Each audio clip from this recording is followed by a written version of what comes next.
Terima kasih pemirsa Anda masih bersama kami. Bang Saur, kalau kita bicara narkoba ini kan katanya itu salah satu kejahatan luar biasa.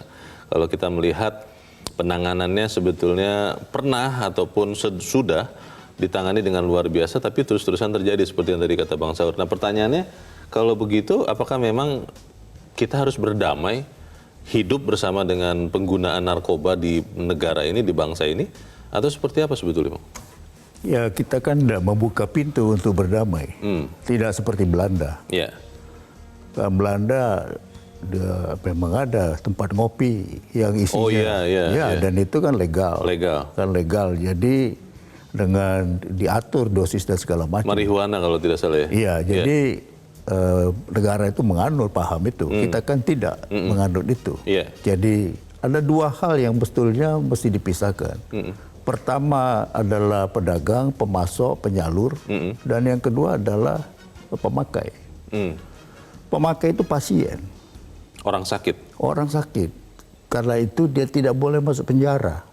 Masuknya adalah ke tempat rehabilitasi. Supaya dia sembuh? Iya, tapi yang terjadi sekarang kan enggak, dia juga dianggap sebagai kriminal. Karena mungkin di beberapa kasus dia ikut jualan juga Bang? Bila itu terjadi, dui fungsi seperti itu, ya dia masuk ke penjara, sekaligus dia direhabilitasi. Tapi kalau tidak? Kalau tidak, dia di sebelah sini. Nah, tapi sekarang kan kita tidak melihat bahwa itu terjadi pemisahan yang tajam. Ditangkap, diproses sebagai sebuah kriminal. Karena undang-undangnya juga memperumit ya, untuk orang menjadi pasien, mesti dilaporkan lah dan seterusnya dan seterusnya. Nah, yang kedua, dari mana mesti dimulai? Apakah dari supply side, atau dari demand side? Kan ini kan pertanyaan besar. Nah, kalau kita melihatnya, BNN itu kan dari supply side, dari sisi supply mau dihajar. Tapi nyatanya kan tidak pernah menjadi berkurang. Ada terus ya? Nah, sekarang pertanyaan berikutnya. Kenapa di sisi demand, dari sisi permintaan, tidak terjadi gerakan yang luar biasa? Tadi kita bicara tentang misalnya Kampung Ambon. Di Jakarta Barat? Di Jakarta Barat. Pernah dikatakan telah terrehabilitasi. Tapi begitu polisinya pergi, kembali lagi berbisnis di situ. Nah, komunitas-komunitas atau lingkungan yang seperti ini itu adalah bagian dari yang kita sebut tadi, bahwa dia di situ ada demand side, tapi di situ juga ada supply side. Nah, penjara tidak pernah akan cukup menampung ini. Dan kedua, terlalu banyak pintu masuk di Republik ini. Makanya pernah Menteri Sri Mulyani itu kan menutup sejumlah pelabuhan-pelabuhan kecil, pelabuhan-pelabuhan yang bisa menjadi jalan tikus, penyelundupan narkoba. Nah, tidakkah di kita perairan begitu luas dan terlalu banyak pintu untuk masuk? Bang, kalau bicara soal efek jera, kalau kita lihat Malaysia, orang katanya begitu takut membawa narkoba masuk situ karena kalau sudah tertangkap hukumannya berat, mati Bang. Bagaimana dengan di Indonesia? Kan sudah pernah dihukum mati, tapi belakangan ini kita tidak pernah dengar lagi hukuman mati bagi pengedar narkoba Bang. Ya, hukuman mati itu kan mengundang polemik. Mereka yang menganut hukum positif itu masih termaktub di dalam perundang-undangan sehingga dapat dipakai oleh hakim. Apa itu Bang? Hukuman mati. Kan ada di dalam hukum positif kita. Tetapi di lain pihak, orang kan berpandangan juga bahwa hukuman mati itu tidak cocok dengan HAM. Hak asasi manusia, hak hidupnya. Ya, filosofi tingginya, hidup itu adalah hak, itu adalah Tuhan. Kenapa pula kau ikut campur di situ kan? Nah, daripada hukum positif dipakai, ada hukuman mati, tetapi tidak dieksekusi oleh karena pertimbangan internasional, ya lebih baik kita tidak pilih itu. Apa itu Bang? Kalau selain hukuman mati, apa yang bisa membuat jerat? Hukuman seumur hidup. Menurut saya jauh lebih menyakitkan hukuman seumur hidup daripada hukuman mati. Tapi bukankah justru kemudian karena hukuman itu akhirnya malah mengendalikan narkoba dari dalam penjara Bang? Wah, pertanyaannya kalau penjaranya yang mismanagement, maka penjaranya didandani. Kenapa nggak ambil pulau terluar? Maksudnya? Jadikan saja Pulau Terluar itu sebagai tempat penjara. Dulu Belanda bikin Nusa Kambangan. Di masa itu, pulau itu kan terisolir. Betul. Sekarang aja kita gampang ke situ. Iya. Nah, kenapa tidak dipilih? Sehingga terisolasi dan tidak mudah, ya, walaupun ada faktor lain.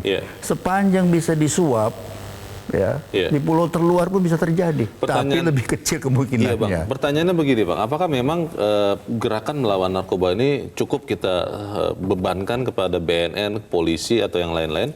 Karena kalau saya melihat selama ini bukan menjadi ketakutan bersama, tidak akan bisa terberantas. Tapi kita akan bahas selepas jeda, Bang Saur, dan pemirsa tetap bersama kami. Editorial Media Indonesia segera kembali.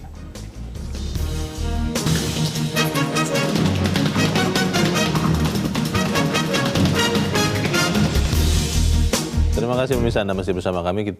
Kita akan berdiskusi lagi dan kita ini ada di bagian akhir ya Bang Saur ya. Kita akan coba dengarkan pendapat dari pemirsa Metro TV. Kita sudah terhubung dengan Pak Bambang di Surakarta, Jawa Tengah. Pak Bambang, selamat pagi Pak. Ya, selamat pagi Metro TV, selamat pagi Indonesia. Selamat pagi Pak Bambang. Bagaimana Pak memberantas narkoba ini Pak? Ya, uang narkoba masuk ke kantong pejabat ya. Ini saya rasa rakyat sudah tidak kaget apabila uang kejahatan dalam bentuk apapun itu masuk ke dalam kantong pejabat, khususnya pejabat daerah. Tidak kaget karena sudah biasa begitu maksudnya Pak? Sudah biasa, ya. Jadi langkah pejabat daerah yang benar-benar mengabdi untuk negara, mereka pasti berkepentingan untuk cari uang itu atau pemulihan harta. Jadi begini, bahwa hingga saat ini di negara Indonesia masih menjadikan narkoba sebagai kejahatan luar biasa. Begitu pula korupsi, kemudian terorisme, ini masih menjadi kejahatan luar biasa. Oleh karenanya, untuk penanganannya juga harus dengan cara-cara yang luar biasa pula. Kami melihat bahwa penanganan kejahatan terorisme sudah sangat tepat dan tegas dan efektif, yaitu penjahat ditangkap, bila perlu ditembak mati, kemudian hukumannya juga sangat berat, yaitu hukumannya hingga hukuman mati. Namun kita sepertinya hingga saat ini melihat bahwa penjahat korupsi dan penjahat narkoba kakap ini tidak diperlakukan seperti penjahat layaknya penjahat terorisme, di mana ini kan kejahatannya juga sama, kejahatan yang luar biasa. Nah, oleh karenanya kaitannya dengan penjahat narkoba segala ini mestinya penanganannya juga harus seperti penjahat terorisme. Ini merusak bangsa dan negara. Jadi jangan kemudian kita hanya mengacu kaitannya dengan asasi manusia. Ini nanti malah kita keliru. Nah, korban-korban kejahatan narkoba ini apa kita tidak memperhatikan? Itu padahal juga kejahatan luar biasa itu. Mereka benar-benar yang menjadi beban dan menjadi korban yang istilahnya berantai. Nah, oleh karena itu sekali lagi samakan saja itu penjahat narkoba juga dengan penjahat terorisme. Khususnya pula juga dengan koruptor itu. Ya, baik, terima kasih Pak Bambang di Surakarta, Jawa Tengah. Di belakang Pak Bambang ada Pak Arifin di Bandung, Jawa Barat. Pak Arifin, selamat pagi Pak. Selamat pagi, Horas di Tanah Bata. Horas Pak, silakan Pak Arifin. Jadi kalau mau kita berbicara soal pemberantasan ini, kalau kita belajar sosiologi hukum di Fakultas Hukum, ya kan, itu berkaitan dengan efektif dan efisiennya sebuah undang-undang kan. Yang paling disorotin di situ adalah aparatnya dan budaya hukum aparatnya. Karena kalau budaya hukum masyarakatnya itu, bagaimana budaya hukum aparatnya? Kalau dia tegas, tidak akan terjadi yang macam-macam. Nah, itu satu. Kedua, permintaan kita terhadap seluruh pejabat-pejabat ini, pembuktian terbalik. Ya, harus ditambah regulasinya pembuktian terbalik. Sudah itu, tatkala dulu KPK ingin menerapkan penyidikan terhadap rekening gendut, dihabisin KPK ya kan dengan rekening gendut itu. Nah, sudah itu tadi yang bicara uang narkoba ini oleh pejabat, kemudian dia menjadi seolah-olah capital flight begitu ya kan. Capital flight ke luar negeri, nanti untuk masuk ke dalam dia berinvestasi dari uang narkoba. Dulu umpamanya salah satu dari aparat kepolisian yang dulu di mana itu yang Kalimantan itu nyebrang bawa narkoba hasil tangkapan begitu.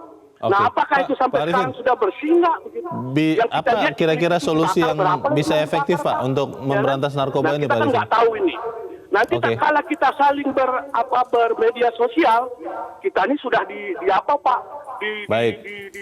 dilindungi, orang-orang itu sudah dilindungi dengan undang-undang ITE, Pak. Kalau kita nggak bisa nanti membuktikan, habislah kita ya kan kena undang-undang ITE.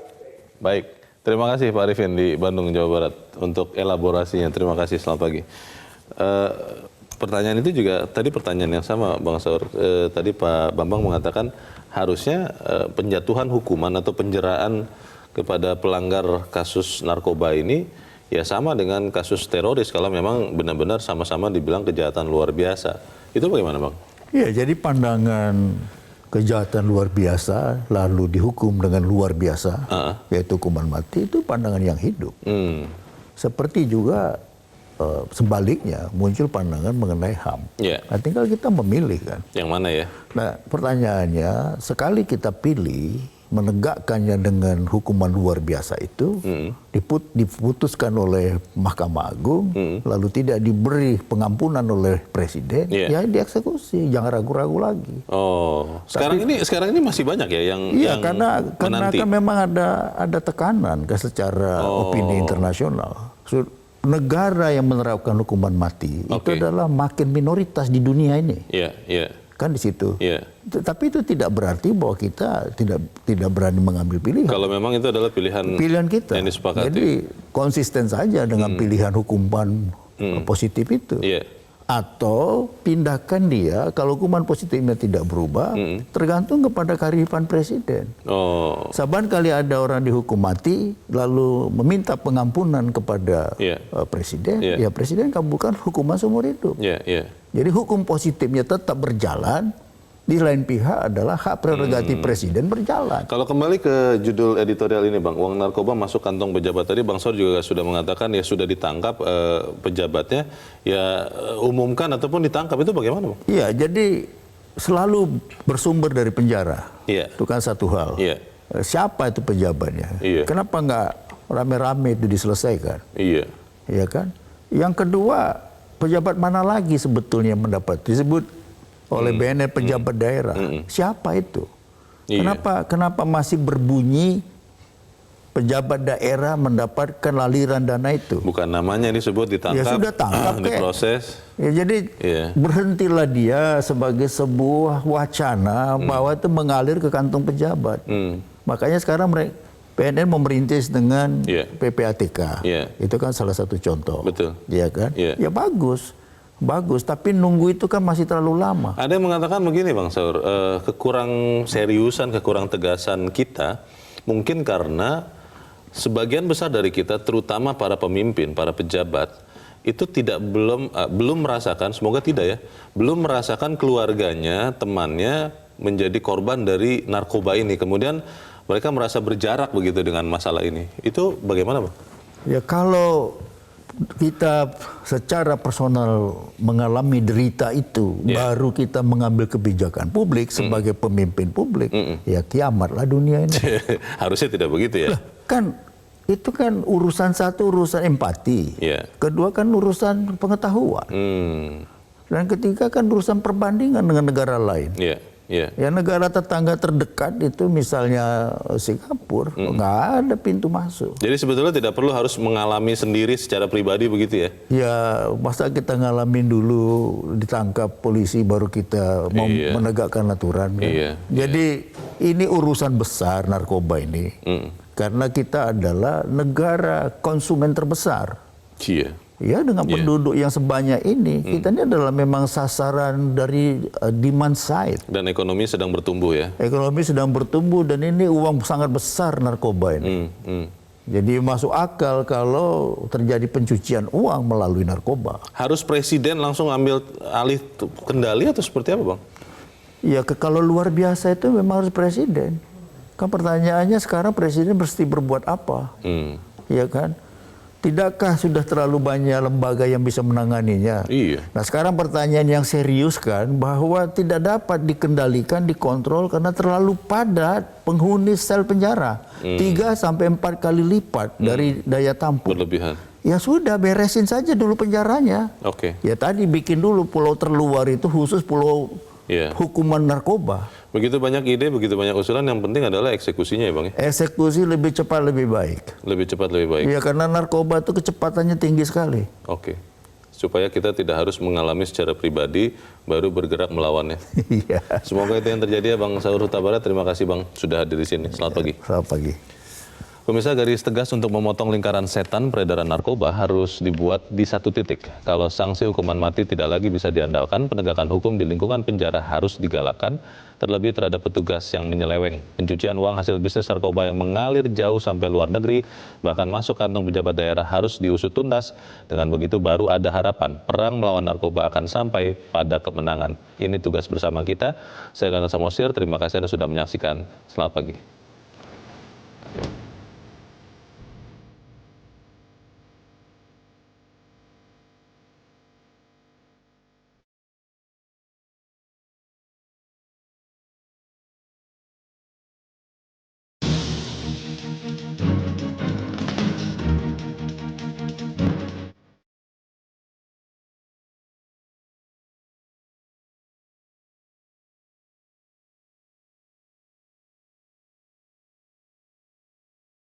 Metro TV, knowledge to elevate.